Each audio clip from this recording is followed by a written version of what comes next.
Hello नमस्कार साथियों, मैं आपका अपना आर.एस. कुमावत और आज हम पढ़ने हैं जो कक्षा 7 है, यानी कि उस जो इतिहास से संबंधित बुक है, यानी हमारे अतीत सेकंड, उसका जो चैप्टर नंबर फर्स्ट है उस पर आज हम बात कर रहे हैं।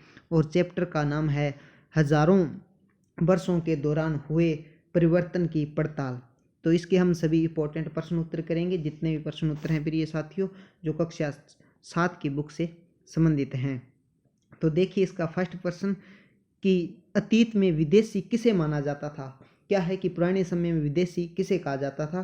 तो इसका आंसर देखिए कि अतीत में किसी गांव से आने वाला कोई भी अजनबी व्यक्ति जो कि उस समाज या संस्कृति का हिस्सा नहीं होता था, ऐसे व्यक्ति को हम विदेशी कहा जाता था। यानी कि दूसरे गांव से कोई भी व्यक्ति आता था जो अनजान होता था वहाँ के समाज और संस्कृति से, उसको विदेशी माना जाता था। देखिए इसी पाठ का दूसरा प्रश्न। प्रिय साथियों, कुछ अपने को कथन दिए गए हैं, उनको बताना है कि ये सही है या गलत है। तो पहला कथन है कि सन 700 के बाद के काल के संबंध में अभिलेख नहीं मिलते। तो ये साथियों ये गलत है। ये देखिए अपने आंसर भी नीचे अपन दे रखे हैं। देखिए दूसरा ख है इस काल के दौरान मराठों ने अपनी राजनीतिक महत्व की स्थापना की थी। तो ये कथन प्रिय साथियों सही है। और तीसरा पॉइंट देखिए कि कृषि केंद्रित बस्तियों के विस्तार के साथ कभी कभी वनवासी अपनी जमीन से उखाड़ बाहर कर दिए जाते थे। तो ये प्रिय साथियों ये कथन भी सही है। और जो लास्ट है वो देखिए, सुल्तान गियासुद्दीन बलबन असम, मणिपुर तथा कश्मीर का शासक था। तो ये जो कथन है ये गलत है प्रिय साथियों। अब देखिए नेक्स्ट प्रश्न।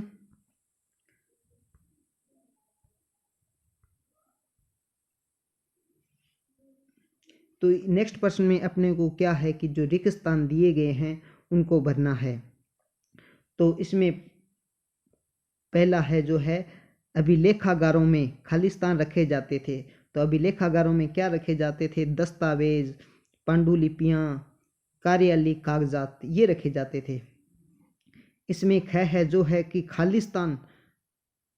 खालिस्तान 14वीं सदी तक एक इतिहासकार था।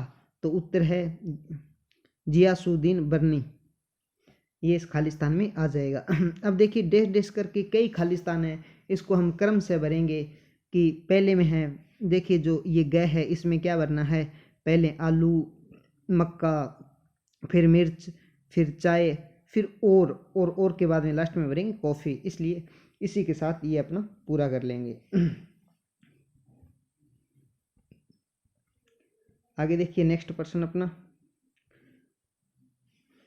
कि इस काल में हुए प्रौद्योगिक परिवर्तनों की तालिका बनाइए। तो मध्यकालीन भारत में बड़े पैमाने पर अनेक तरह के प्रौद्योगिक परिवर्तन हुए थे। जैसे कि ऑप्शन नंबर 1 में है कि सिंचाई में रहट का इस्तेमाल, दूसरा है कताई में चरखे का इस्तेमाल, और तीसरा है कि बारूद वाले हथियारों का इस्तेमाल। ये हो गया प्रिय साथियों अपना चौथा प्रश्न। आगे देखते हैं अपना नेक्स्ट प्रश्न कि प्रश्न 5 है जो है इस काल के दौरान हुए कुछ धार्मिक परिवर्तनों की जानकारी दीजिए। प्रिय साथियों धार्मिक परिवर्तन है वो किस प्रकार हुए थे, तो उसका हम उत्तर देख लेते हैं कि इस काल के दौरान कुछ धार्मिक परिवर्तन हुए थे जो इस प्रकार हैं कि इस काल में नए देवी देवताओं की पूजा की जाती थी। दूसरा है राजाओं ने मंदिरों का निर्माण किया। फिर है ब्राह्मणों व उलेमाओं को शासकों का संरक्षण मिलने लगा, जिससे समाज में उनका स्तर बढ़ गया। फिर है कि 7वीं सदी में इस्लाम का आगमन हुआ। शिया सुन्नी ने अपनी अपनी तरह से इस्लाम का प्रचार प्रसार किया। और नेक्स्ट है इस काल में भक्ति आंदोलन की शुरुआत हुई।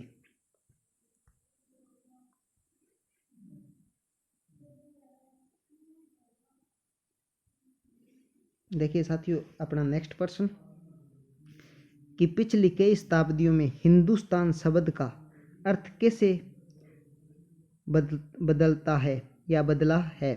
तो देखिए इसका आंसर है कि समय के साथ अनेक शब्दों का अर्थ भी बदलता है। ऐसे में हिंदुस्तान शब्द के साथ भी हुआ।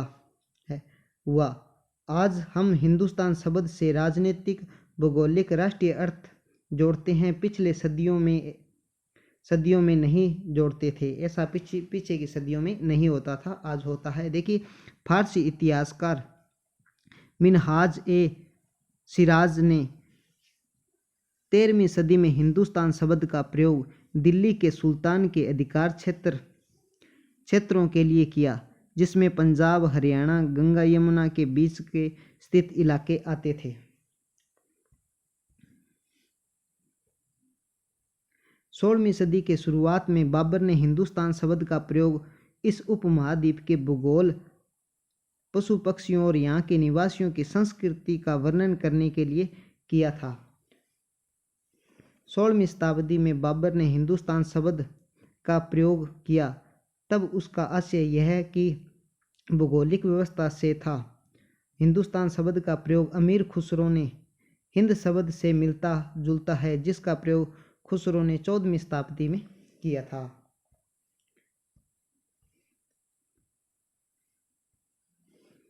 जातियों के मामले कैसे नियंत्रित किए जाते थे? जातियों के मामले को इस तरह नियंत्रित किया जाता था। मध्यकालीन भारत में जैसे जैसे खेती फैलने लगी, जंगल कम होने लगे। इसके चलते जंगल से लोगों को पलायन किया और अन्य स्थानों पर रहने लगे। इस पर्यावास के कारण उस जाति व्यवस्था में बदलाव आने लगे। किसान सामाजिक और आर्थिक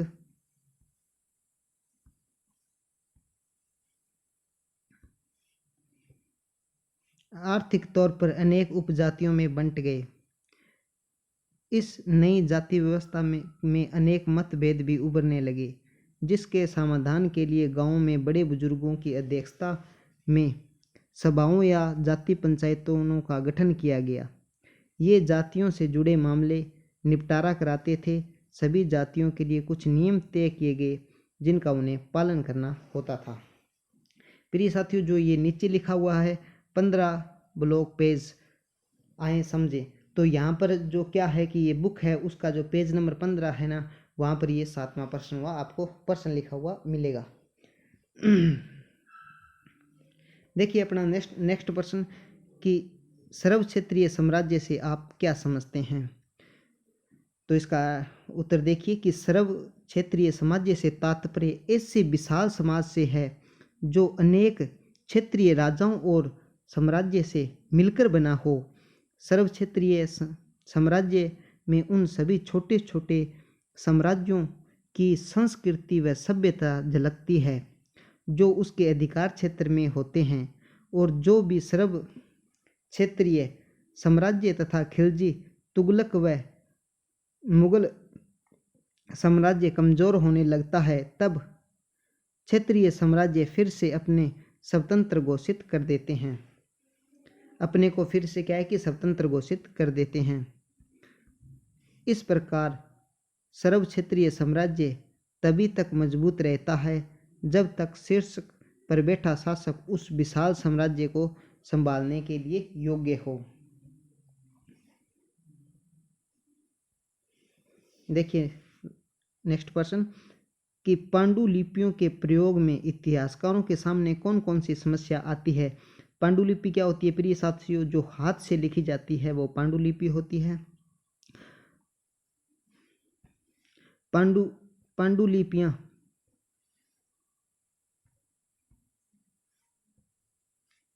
क्या है कि पांडुलिपियां इतिहास के अनेक स्रोतों में से एक है जो हमें किसी निश्चित समय की गतिविधियों के बारे में बताती है, परंतु इनके उपयोग में इतिहासकारों के सामने अनेक प्रकार की समस्या आती है।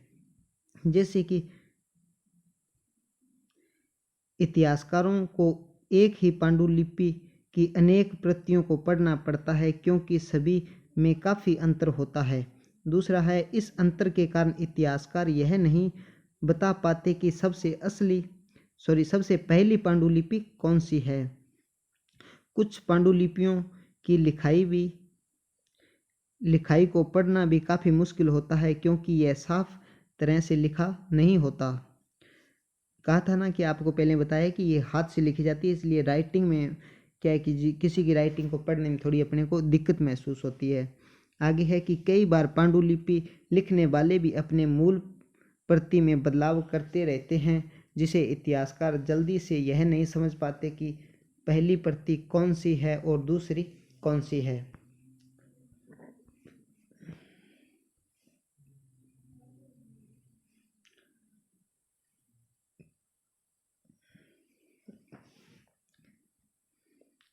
देखिए 10वां प्रश्न है जो इतिहासकार अतीत को कालों या युगों में कैसे विभाजित करते हैं, क्या इस कार्य में उनके सामने कोई कठिनाई आती है। तो देखिए इसका आंसर इतिहास को पढ़ने के लिए उसे कई हिस्सों में अनेक तरह से बांटा जाता है तथा सामाजिक, धार्मिक, आर्थिक और राजनीतिक इतिहास ऐसे करने से इतिहास को समझने में आसानी होती है। इतिहास को बांटने का काम अनेक इतिहासकारों ने किया है। 19वीं सदी में अंग्रेज इतिहासकारों ने भारत के इतिहास को हिंदू, मुस्लिम और ब्रिटिश नामक 3 युगों में बांटा है। इस तरह वे शासकों को धर्म को ही एकमात्र महत्वपूर्ण ऐतिहासिक क्या है कि परिवर्तन मानते हैं।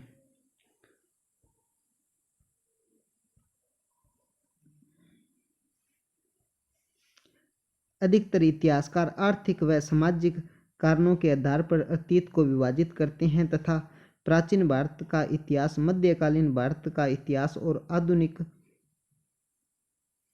भारत का इतिहास, इस तरह का इतिहास विभाजन से हमें समय के आधार पर हुए बदलाव को देखने को मिलते हैं। वह पता चलता है कि हमें पहले की तुलना में कितने अच्छे और कितनी प्रगति की है। तो कुल मिलाकर साथियों ये है कि कोई किसी आधार पर बांट रहा है, कोई पहले क्या है कि हिंदू, मुस्लिम और ब्रिटिश के आधार पर बांटा, फिर अधिकतर इतिहासकारों ने आर्थिक और सामाजिक कारकों के आधार पर बांटा, फिर क्या है कि मध्यकालीन भारत और आधुनिक भारत के रूप में बांटा। इस तरह से धीरे धीरे इतिहास हमेशा बदलता आ रहा है और अपने को पता चल रहा है कि अपने के अंदर कितनी प्रगति हुई है या किस क्षेत्र में हम पीछे रह रहे हैं पहले से।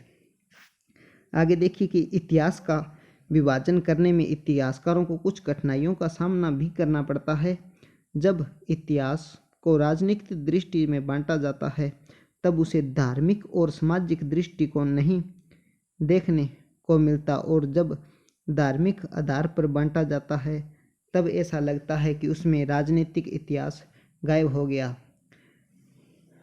अतः निष्पक्ष तरीके से इतिहास का विभाजन करना इतिहासकारों के लिए मुश्किल कार्य होता है।